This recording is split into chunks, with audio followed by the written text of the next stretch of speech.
ಎಲ್ರಿಗೂ ನಮಸ್ಕಾರ. ಜವಾರಿ ಊಟದೊಳಗೆ ಇವತ್ತು ನಾ ದಪ್ಪ ಮೆಣಸಿಕಾಯಿ, ಡೊಣೆ ಮೆಣಸಿಕಾಯಿ ಅಥವಾ ಸಿಮ್ಲಾ ಮಿರ್ಚಿಕಾಯಿ ಮಾಡಕತ್ತೀನಿ. ಅದನ್ನು ಸಣ್ಣಂಗೆ ಹೊಳ್ಕೊಳ್ಳೋದ್ರಿ.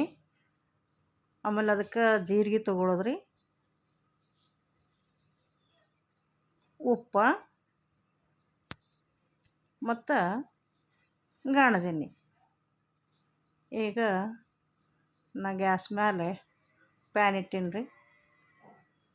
ಇದು ಎಣ್ಣೆ ಹಾಕ್ಲಾರ್ದನ ಹಂಗೆ ಮೊದಲು ಈ ಪ್ಯಾನ್ ಒಳಗೆ ಹಾಕ್ಕೊಳ್ಳೋದ್ರಿ ಅಥವಾ ತವಿ ಒಳಗೆ ಹಾಕ್ಕೊಳ್ಳೋದು.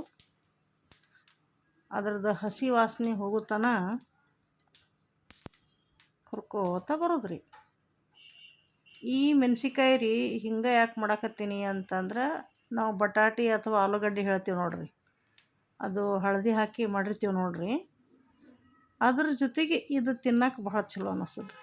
ಚಪಾತಿ ಅದು ಬಟಾಟಿ ಅಂದ್ರೆ ಸ್ನ್ಯಾಕ್ಸ್ ಟೈಪ್ ಇದನ್ನು ಸೈಡಿಗೆ ಇಟ್ಕೊಂಡು ತಿನ್ನೋದು. ಹೆಂಗೆ ಸಂಡ್ಗೆ ಉಪ್ಪಿನಕಾಯಿ ಹಚ್ಕೊಂಡು ತಿಂತೀವ್ರಲ್ಲ, ಹಂಗೆ ಹಚ್ಕೊಂಡು ತಿನ್ನಕ್ಕಂತ ಇದು ಉಪಯೋಗ ಆಗ್ತೈತೆ ರೀ.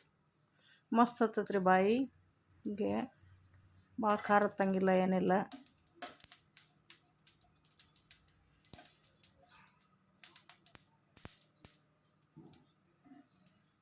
ಹಸಿ ವಾಸನೆ ಹೊಂಟೈತೆ ರೀ. ಜೋರಿಟ್ಟ ಹುರಿದ್ರಿ ಇದನ್ನು. ಇನ್ನು ಹಳ್ಳ್ಯಾಗ ಏನು ಆಗ್ತೈತ್ರಪ್ಪ ಅಂತಂದ್ರೆ, ಜೋಳದ ರೊಟ್ಟಿ ಚಪಾತಿ ಮಾಡಿದ್ದ ತವಿ ಇರ್ತೈತ್ರಲ್ಲ, ಅದ್ರ ಮ್ಯಾಗ ಇದನ್ನು ಬಿಸಿ ಇದ್ದಾಗ ಹುರ್ಕೊಂಬಿಡ್ತಾರೆ, ಅಂದ್ರೆ ಲಘುನ ಅದು ಹುರಿತೈತಿ ಅಂತ. ಈಗ ಸಪ್ರೇಟ್ ಮಾಡೋದಂತಂದ್ರೆ ಒಂದು ಸ್ವಲ್ಪ ಏನಾಗ್ತೈತಿ, ಒಂದು 2-3 ನಿಮಿಷ ಟೈಮ್ ತೊಗೊಳ್ತೈತ್ರಿ ಅದು.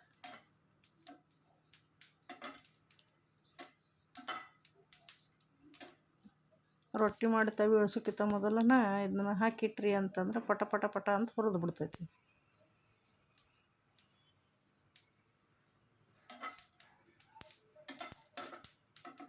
ತಿರ್ವ್ಯಾಡ್ಕೋತಿರ್ಬೇಕ್ರಿ ಅದಕ್ಕೆ, ಅಂದ್ರೆ ಹೊತ್ತಂಗಿಲ್ಲ.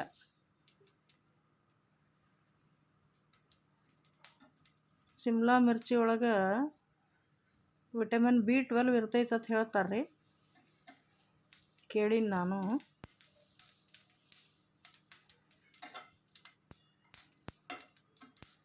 ಮೆತ್ತಗಾಕತ್ತಾವ ನೋಡ್ರಿ. ಡೈರೆಕ್ಟ ಎಣ್ಣೆಯಾಗ ಯಾಕೆ ಹುರ್ಕೊಳ್ಳಿಲ್ಲಪ್ಪ ಅಂತಂದ್ರೆ, ಅದು ಹುರಿಯಂಗಿಲ್ಲ ರೀ, ಅವಾಗ ಕುದಿತೈತಿ. ಅದ್ರ ಸಲುವಾಗಿ ಈ ಮೆಥಡ್ ಬಳಸೀನಿ ರೀ.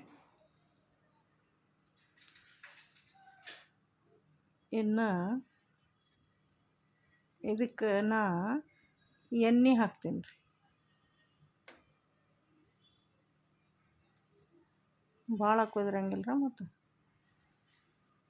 ನಾ ಎಲ್ಲಿ ಚಮಚ ತೊಗೊಳ್ಳಿ ಅಂತೇಳಿ ಹಂಗೆ ಬಟ್ಲಲ್ಲೇ ಸುರುವಿನಿ. ಭಾಳ ಹಾಕಿಲ್ಲ, ಸ್ವಲ್ಪ ಹಾಕೀನಿ ರೀ. ಒಂದು ರೌಂಡ್ ಸುತ್ತಿ ಮೊದಲೇ ಹುರ್ಕೊಳ್ಳೋದ್ರಿಂದ ಖಾಟ್ ವಾಸನೆ ಇರೋಂಗಿಲ್ಲ. ಮತ್ತು ಈಗ ಹಾಕೋದ್ರಿಂದ ಕಡಿಮೆ ಎಣ್ಣೆಯಾಗ ಇದು ಫ್ರೈ ಮಾಡಿದಂಗೆ ಆಗ್ತೈತೆ ರೀ. ಶಾಲೋ ಫ್ರೈ, ಡೀಪ್ ಫ್ರೈ ಅಲ್ರಿ, ಶಾಲೋ ಫ್ರೈ ಅಂತ ಕರಿತಾರೆ ರೀ, ಕಡಿಮೆ ಎಣ್ಣೆಯಾಗ ಹುರಿದಕ್ಕೆ. ಇನ್ನು ಮೆತ್ತಗಾಗಲಿ, ರುಚಿ ಬರಲಿ, ಚಂದ ಲಘುನ ಹುರಿಲಿ ಅಂಥೇಳಿ ನಾವು ಉಪ್ಪು ಹಾಕ್ಬೇಕು ರೀ. ಕೈಯಾಗ ಹಿಡಿದು ಸುಮ್ಮ ಚುಟುಕಿಲ್ಲಿ ಹಾಕಾಕತ್ತೀನಿ ರೀ, ಎಷ್ಟೆಷ್ಟು ಬೇಕು ಅನ್ನಿಸ್ತೈತೆ ಅಷ್ಟಷ್ಟು. ಮತ್ತು ತಿರ್ವ್ಯಾಡ್ಕೋತಿರೋದು ರೀ. ಇದು ರೊಟ್ಟಿ ಚಪಾತಿ ಅನ್ನ ಏನು ಬೇಕಾದಿಲ್ಲ ರೀ, ಅದ್ರ ಜೊತೆಗೆ ತಿನ್ನೋದು.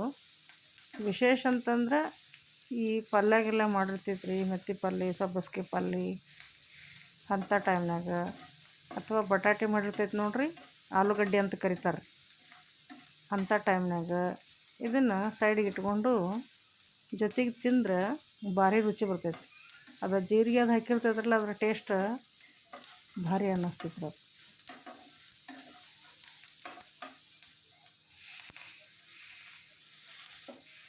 ಕೆಂಪಾಗುತ್ತಾನ ಹುರಿದ್ರಿ ಅದನ್ನು.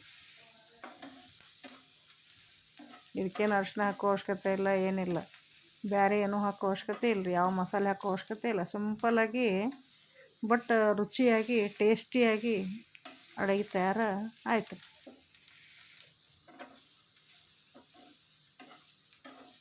ಈ ನನ್ನ ಅಡಿಗೆ ಇಷ್ಟ ಆಗಿತ್ತಪ್ಪ ಅಂತಂದ್ರೆ ಲೈಕ್ ಮಾಡಿರಿ, ಶೇರ್ ಮಾಡಿರಿ ಮತ್ತು ಕಮೆಂಟ್ ಮಾಡಿರಿ. ಹಂಗೆ ಸ್ವಲ್ಪ ಸಬ್ಸ್ಕ್ರೈಬ್ ಮಾಡಿರಿ, ನನಗೂ ಮಾಡೋಕೆ ಇಂಟ್ರೆಸ್ಟ್ ಬರ್ತೈತೆ ಒಂದು ಸ್ವಲ್ಪ.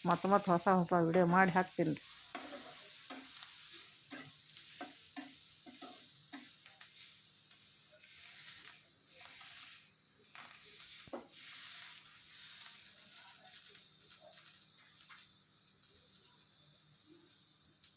ಈಗ ಜೀರಿಗೆ ಹಾಕಾಕತ್ತೀನಿ ರೀ. ಮೊದಲ ಜೀರಿಗೆ ಹಾಕಿದ್ದಾದ್ರೆ ಕಹಿ ಆಗ್ತೈತೆ ರೀ ಅದು.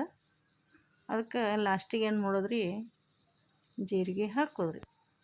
ಭಾಳ ಹಾಕಬೇಡ್ರಿ, ಸ್ವಲ್ಪ ಉದುರ್ಸೋದ್ರಿ ಅದಕ್ಕೆ ಟೇಸ್ಟ್ ಬರಲಿ ಅನ್ನೋ ಕಾರಣಕ್ಕಷ್ಟೆ.